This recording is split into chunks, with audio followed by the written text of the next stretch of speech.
Oi, gente!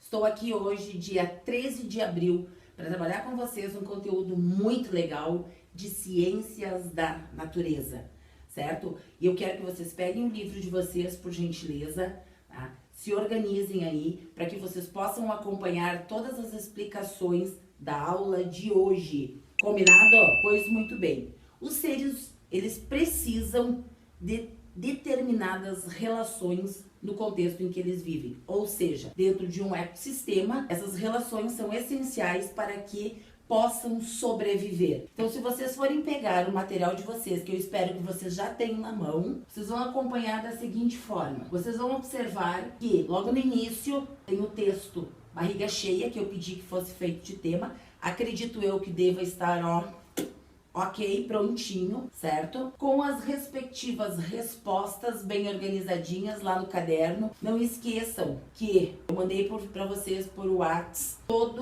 toda a rotina da aula de hoje. Então cuidem para organizar isso, certo? Então, os seres vivos, eles costumam interagir entre si, tá?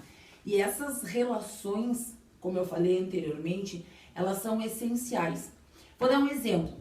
As formigas, elas se relacionam com as plantas e com os fungos, né, que elas comem. Os tamanduás, por sua vez, se relacionam com as formigas, que também são alimento deles. E aí nós temos as gaivotas, que se relacionam com os peixes, que servem de alimento, tá? E esses peixes, consequentemente, lá no seu habitat, também se relacionam com pequenos animais e algas que servem como alimento e são essenciais para a sobrevivência. Acompanhando no nosso livro, vocês têm as imagens relacionadas a isso. E também outra coisa bem importante de lembrar, que os seres, eles vão se relacionar por causa da reprodução, para que a espécie continue existindo, tá?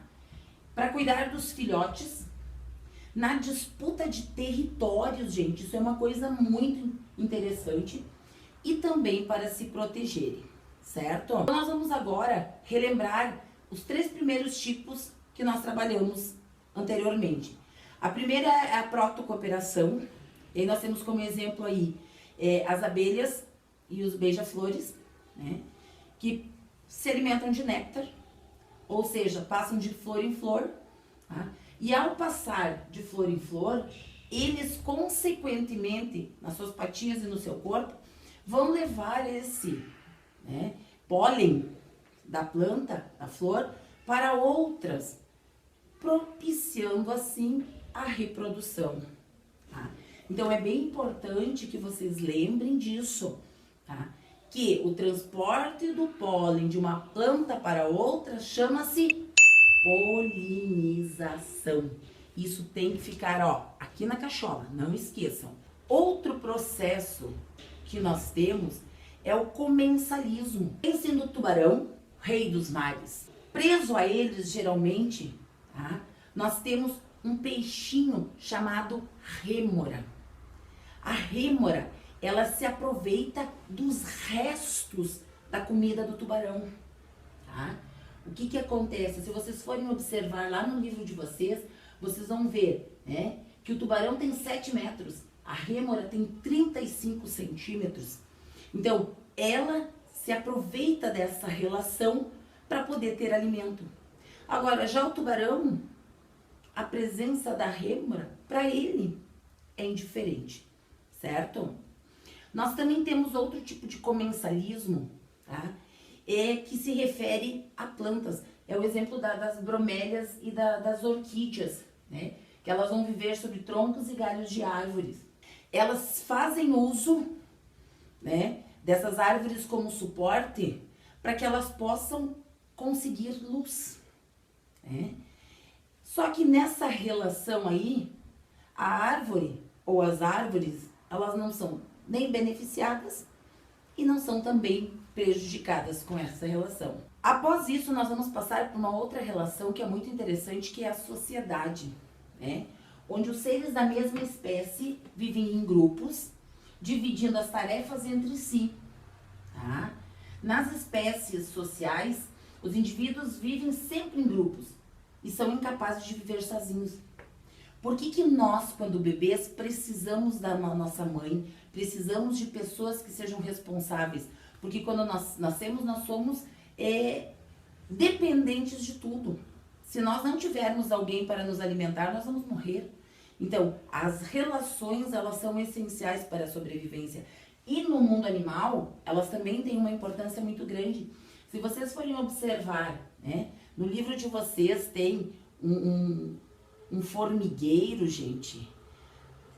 Realmente é maravilhosa a organização. Eles têm aqui fora os soldados, né? Aí vocês vão observar que são pequenas, são câmaras, tá? E cada câmara dessas, ela tem uma importância. Tem onde eles armazenam os grãos, né? Tem onde são colocados os ovos, que também é chamado de berçário, tá? E dentro dessa sociedade das formigas, tem a rainha, tem o macho, tem os soldados e tem as operárias. Ou seja, cada um deles tem o seu papel. Após isso, vocês vão ter várias atividades que deverão ser feitas, tá? Dê uma olhada no enunciado, se elas já foram feitas, parabéns. Se não, vamos fazer, ok?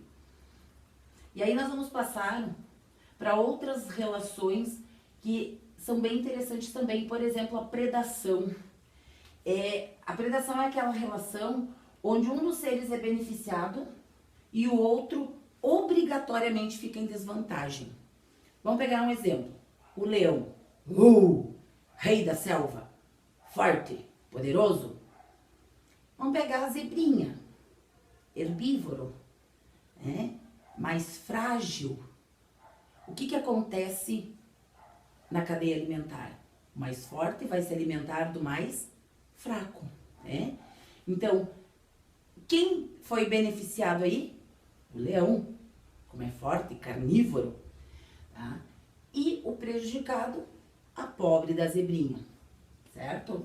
Então, em uma cadeia alimentar, nós temos o predador e nós temos aquele predador que também vai ser presa, que é o caso do peixinho, né?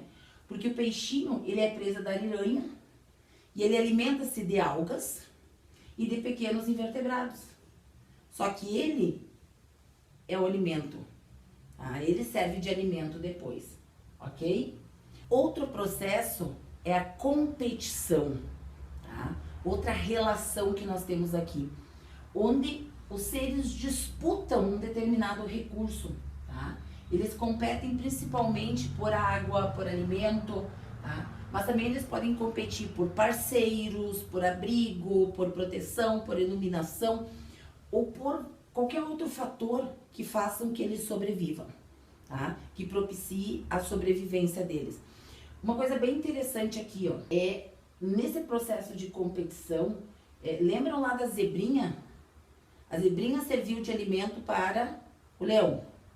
O que sobrou da carcaça serve de alimento para as hienas, que vão brigar, que vão competir com os urubus pelo alimento, tá? Então, vocês vão observar que nós temos várias relações bem importantes, né, dentro de um ecossistema. Aí também de uma floresta, gente. Agora vamos ver a questão das plantas, né?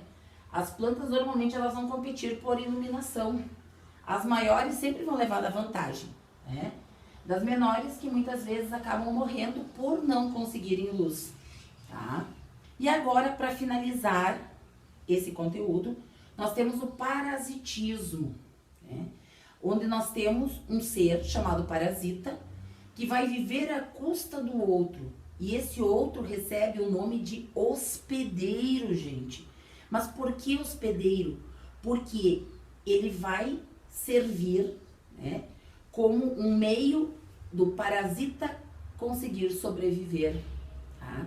E aí podem ter os hospedeiros que vivem fora do corpo ou os hospedeiros que vivem dentro do corpo. Eita, que nojo! Então, por exemplo, as pulgas, os carrapatos, os piolhos, tá? Eles vivem fora do corpo. Já as lombrigas, elas vivem dentro do corpo, né? E as lombrigas, gente, tem essa pequena explicação do livro de vocês que é bem legal que vocês prestem atenção, tá? Elas vão viver no intestino dos seres humanos. E tudo aquilo que o ser humano se alimentar, elas vão se apropriar dos nutrientes. e possivelmente, e com toda certeza, vão deixar esses indivíduos doentes, né? Essas pessoas vão ter dor de barriga, vão ter fraqueza e vão ter vários outros sintomas. E aí, quando vocês enxergarem uma criança magrinha, sabe aquela criança magrinha, com baita de um barrigão? Possivelmente, essa criança está, ou melhor, ela tem um parasita, ou vários, quem sabe, as lombrigas.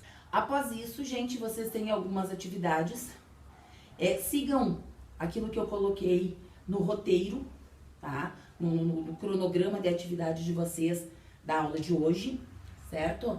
E façam o que está sendo pedido. Tem algumas atividades no livro que eu não vou cobrar de vocês por enquanto.